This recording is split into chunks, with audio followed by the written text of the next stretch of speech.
Hello class, I'm here to show you how to cut a whole boneless pork loin. As you know, I all cut meat. So I'm going to show you what all you can market out of it and how much you save. Now as you can see, the loin has two different looking ends. The red side is what you call the rib end. The other is what you call center cut, the more fatty side. You can cut from either side, it doesn't matter.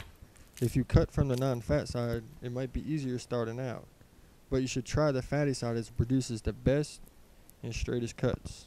Let's turn it back over to the fatty side and begin cutting our standard pork chops and other miscellaneous items. Make it easier on yourself and make sure you have the loin straight and the plates ready before cutting. Now starting on the center cut end, cut vertically across the loin. Cut to the thickness of your desire. I personally like 3/4 of an inch for pan frying, as you can see right here. But you can also get thin cuts as well, if you like. Be careful of cooking them too long though, they will dry out. And be careful cutting them because it is easy to cut yourself, and that's where I see most of the injuries come from, is thin cuts. So make sure your knife is not as bad as mine, because this is horrible.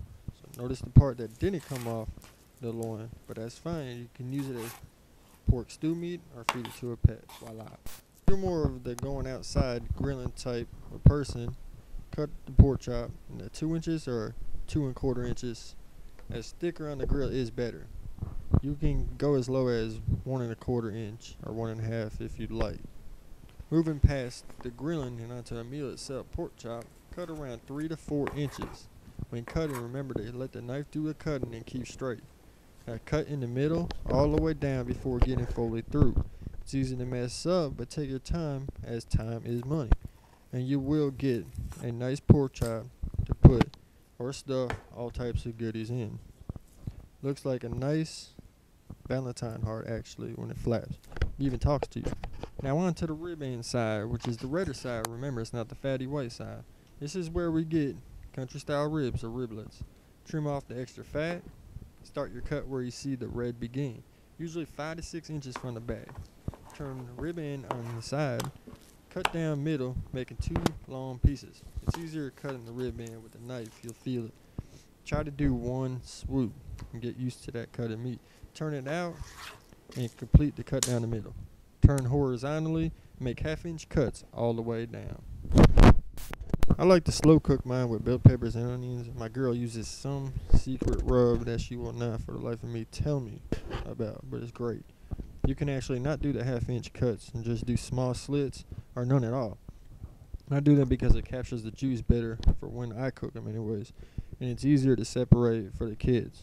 Put these aside as we're not through yet. You can use this other center cut end for a roast or kebabs.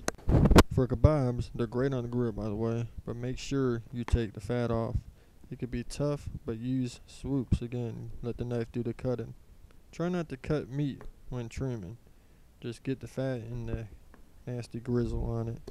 You can actually feed to the pets as well, so you don't have to waste anything on the pork loin at all.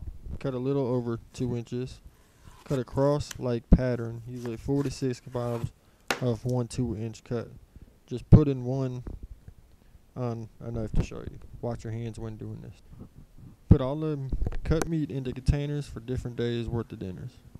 Congratulations, you just learned how to cut a whole boneless pork loin and probably just saved about $30 to $50. You're welcome.